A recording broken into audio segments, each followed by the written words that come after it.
नमस्कार YouTube family, तुम्हा सर्वांचं स्वागत आहे आपल्या यूट्यूब चॅनलवरती.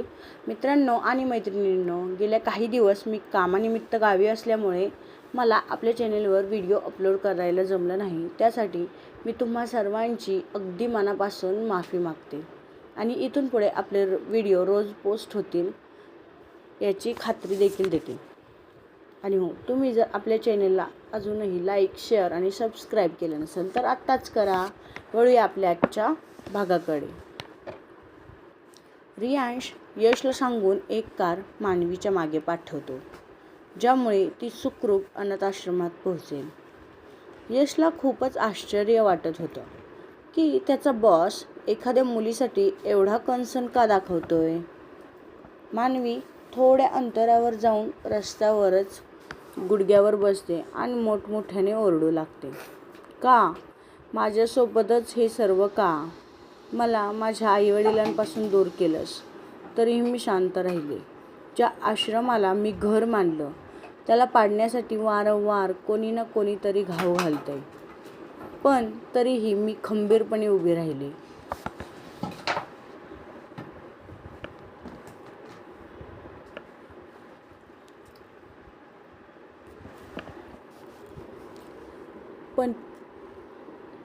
पण माझ्या आयुष्यात कोणतीच गोष्ट कधीच चांगली का घडत नाही. माझ्यापासून माझं सर्वस्व आधीच हिरावलंय आणि आज कोणीतरी माझा स्वाभिमान हिरावू पाहते. सॉरी मित्रांनो, तिथं फिरवू झाले.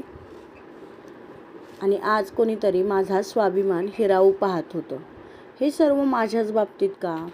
हे सर्व प्रश्न ती स्वतःलाच विचारत होती. कारण इतर कोणालाच दोष देऊन आपल्या वाट्याला आलेलं दुःख बदलता येणार नाही हे मानवीला माहीत होतं. आजपर्यंत खोलवर रुतलेल्या जखमा आज मात्र अश्रू आणि प्रश्नांच्या स्वरूपात बाहेर येत होत्या. त्या अंधाऱ्या रस्त्यावर फक्त मानवीचा आवाज, अश्रू, प्रश्न आणि त्या मंद लुकलुकणाऱ्या दिव्याचा प्रकाश एवढंच चालू होतं. ती मोठमोठ्याने रडत होती आणि स्वतःलाच प्रश्न करत होती. इतक्यात पलीकडून एक स्त्री येते. जी कोण होती, कुठून आली होती काहीही माहिती नव्हती, पण ती मानवीजवळ येते. तिच्या अंगावर फाटकी वस्त्रे होती, केसांचा झुपका झाला होता, ते विस्कटलेले होते, पायात चप्पल नव्हती आणि शरीरावर जागोजाग जखमांच्या खुणा होत्या. तिला भलेही स्वतःची ओळख नव्हती, पण ती स्वतःची आणि जगाची ओळख विसरली होती, पण मातृत्व तिच्यात होतं, जे तिच्या कृतीतून मानवीला जाणवलं. ती स्त्री म्हणाली,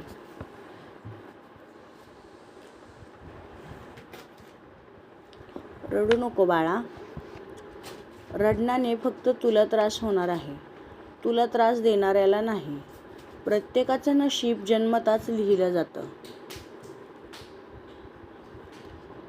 तुझ्या नशिबात पण नक्कीच काहीतरी चांगलं लिहिलं असेल. एकच गोष्ट जास्त वेळ कधीच टिकत नाही. ना सुख, ना दुःख, ना आनंद, ना माणसं. प्रत्येकाची एक वेळ असते आणि त्या गोष्टींचं महत्त्व पण त्याच वेळी जाणवतं. त्यामुळे समाधान मानून जगायचं, मग सुख असेल किंवा दुःख. खूप रात्र झाली होती, खूप रात्र झाली आहे, तुझ्या घरी जा, असं म्हणून तिने प्रेमाने मानवीच्या डोक्यावरून हात फिरवला. जेव्हा तिच्या तोंडातून हे शब्द बाहेर पडत होते तेव्हा त्या स्त्रीच्या डोळ्यात अश्रू होते, जणू त्यांनी त्यांची सर्वात मौल्यवान गोष्ट गमावली आहे. पुढे जाऊन ते एका झाडाखाली बसतात. ही स्त्री कोण होती, कुठून आली होती हे कोणालाही माहीत नव्हतं, पण ही स्त्री नक्की कोण आहे, तिची नक्की ओळख काय आहे हे आपल्याला लवकरच समजेल. त्या झाडाखाली बसून त्यांच्या पिशवीतून खेळणं आणि काही वस्तू काढतात, ज्या कदाचित त्यांच्या मुलाच्या होत्या. मानवी उठते आणि त्यांच्या शेजारी जाते. त्यांना विचारते, तुम्हाला घरी जायचं नाही का? त्यावर त्या म्हणतात, मला घरच कुठे आहे. मानवी स्वतःचं दुःख बाजूला ठेवते आणि सावरते. नंतर ती त्यांना उठवते आणि म्हणते, तुम्ही माझ्यासोबत चला. रियांशचा बॉडीगार्ड लांबून हे सर्व पाहत होता. तो एक रिक्षा मानवीच्या दिशेने पाठवतो आणि रियांशला फोन करून घडलेली सर्व घटना सांगतो. रिक्षाचा आवाज ऐकताच मानवी ती थांबवते आणि त्या स्त्रीला त्यात बसवते. त्यानंतर ती स्वतःही बसते. ती त्यांना त्यांचं नाव विचारते, पण त्यांना स्वतःविषयी काहीच माहिती नव्हती. त्यानंतर ती त्यांना खेळण्याविषयी विचारते. तेव्हा ती खेळणी माझ्या मुलाची आहेत एवढंच त्या म्हणतात. मानवी त्यांच्याकडील पिशवी घेते आणि ती पाहते. त्यात खेळणी, वस्तू आणि दवाखान्याची एक फाईल होती. ती फाईल पाहते आणि पुन्हा पिशवीत ठेवते.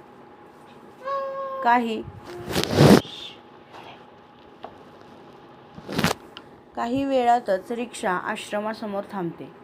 मानवी त्या स्त्रीला खाली उतरवते आणि गार्डला सांगून रिक्षाचे पैसे द्यायला लावते, कारण तिचा फोन आणि पैसे बॅगेत राहिले होते आणि बॅग रियांशच्या कारमध्ये राहिली होती. ती त्यांना घेऊन आश्रमात जाते. सर्वच जण तिची वाट पाहत होते. ते दिसताच आश्रमातील मुले मानवीला बिलगतात. ती प्रेमाने त्यांना मिठी मारते आणि मी एकदम ठीक असल्याचं सांगते. उषाजी मुलांची समजूत काढून त्यांना झोपायला पाठवतात, कारण या सर्व गोंधळामध्ये रात्रीचे 10 वाजून गेले होते.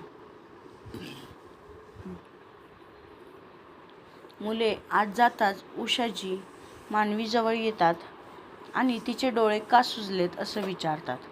पण ती काही नाही असं म्हणते आणि त्या स्त्रीला आत या असा आवाज देते. त्या स्त्रीला दाराआडून बाहेर आलेलं पाहून मनोज आणि उषा त्यांच्याकडे पाहतात. त्यांची ती अवस्था पाहून उषाजी पटकन शेजारील एक शॉल त्यांच्या अंगावर झाकतात आणि त्यांना खुर्चीवर बसवतात.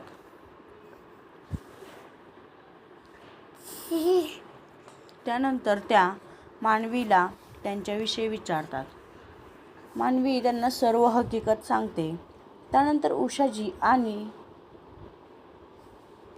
उषाजी त्यांच्या शेजारी जातात आणि म्हणतात, ताई, तुम्हाला हरकत नसेल तर तुम्ही आमच्या या घराला आपलंसं करू शकता.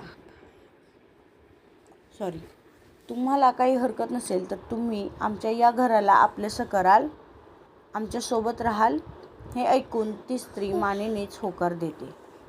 उषाजी त्यांना घेऊन जातात आणि त्यांच्या अंगावरील सर्व कपडे दूर करतात. त्यानंतर त्या गरम पाण्याने त्यांना अंघोळ घालतात. त्यांच्या केसांची स्वच्छता करतात.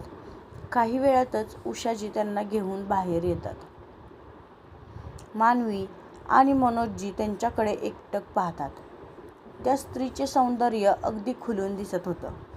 अंगावर साधी पण नवीन साडी, केस व्यवस्थित लांबसडक विचारलेली, कपाळावर टिकली, हातात कडा आणि सर्व जखमा स्वच्छ केलेल्या होत्या. मानवी त्यांना प्रेमाने मिठी मारते. उषाजी म्हणतात, आपण यांना एक छान नाव देऊया. त्यानंतर उषाजी, मानवी आणि मनोजजी तिघेही विचार करू लागतात. थोडा वेळ विचार केल्यानंतर मानवी म्हणते, मनीषा कसा आहे? त्यावर उषाजी आणि मनोजजी खूप छान असं म्हणतात.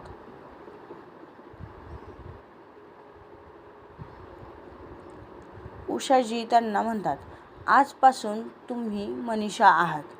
त्यानंतर ते चौघेही जेवण करतात. जेवणानंतर उषाजी मनीषाजींना अंथरुणावर झोपायला सांगतात. त्या उशीवर डोकं टेकवताच मनीषाजींच्या डोळ्यासमोर तो फुटपाथ आणि लोकांची अमानुष वागणूक येते. आणि दुसरीकडे हे अनाथाश्रमातील लोक, जे खूप प्रेमाने त्यांच्याशी वागत होते. ते सर्व आठवताच त्यांच्या डोळ्यात टचकन पाणी येतं आणि त्या तशाच झोपी जातात. मनोजजी मानवीला विचारतात, मनू, तुला इतका उशीर कसा झाला? आणि तुझा फोन, बॅग कुठे आहे? हे पण विचारतात. मानवी वेळ मारून नेण्यासाठी सांगते की मी बॅग ऑफिसमध्येच विसरले आणि जेव्हा बॅग आणण्यासाठी परत गेले तोपर्यंत ऑफिस लॉक झालं होतं, त्यामुळे मला सामान मिळालं नाही. मी आता खूप थकली आहे, मी जाऊन आराम करते. एवढं बोलून ती अंथरुणावर जाऊन पडते. डोळे बंद करताच तिला रियांशने केलेला किस आठवतो, ज्यामुळे तिचं हृदय जोरजोरात धडधडू लागतं. तिच्यासाठी हे फिलिंगच काहीतरी वेगळं होतं, पण तिला समजत नव्हतं की तिला नक्की काय होतंय. ती रियांशच्या विचारांमध्येच झोपी जाते. दुसरीकडे रात्रीचे 12 वाजले होते. रियांश पंचिंग बॅगला जोरजोरात मारत होता. त्याच्यासोबत असं पहिल्यांदाच झालं होतं. एका मुलीमुळे त्याने त्याचा कंट्रोल गमावला होता. आयुष्यात पहिल्यांदाच कोणत्या तरी मुलीला किस केलं होतं आणि त्याचं हे वागणं त्यालाच समजत नव्हतं. त्याने मानवीला केलेलं किस वारंवार त्याच्या डोळ्यांसमोर येत होतं. तिचं रडणं त्याला अस्वस्थ करत होतं. तिला आत्ताच जाऊन घट्ट मिठी मारावी असं त्याला वाटत होतं. इतक्यात त्याच्या कानावर त्याच्या माणसाचा म्हणजेच सुमितचा आवाज पडतो. तो सांगतो, सर, त्या व्यक्तीचा शोध लागलाय. हे ऐकताच रियांश भानावर येतो आणि त्याचा चेहरा बदलतो. तो गंभीर आवाजात विचारतो, कोण आहे तो? सुमित म्हणतो, विराज देशमुख. तर मित्रांनो, हा विराज देशमुख कोण आहे हे आपल्याला पुढील भागात समजेलच. आणि हो, तुम्ही आपल्या चॅनेलला अजून लाईक, शेअर आणि सबस्क्राईब केलं नसेल तर नक्की करा. आणि काही दिवस भाग अपलोड केले नाहीत त्यासाठी मी तुम्हा सर्वांची पुन्हा एकदा मनापासून माफी मागते. आपला आजचा भाग इथेच संपत आहे. पुढील भाग नक्की पहा. Bye bye.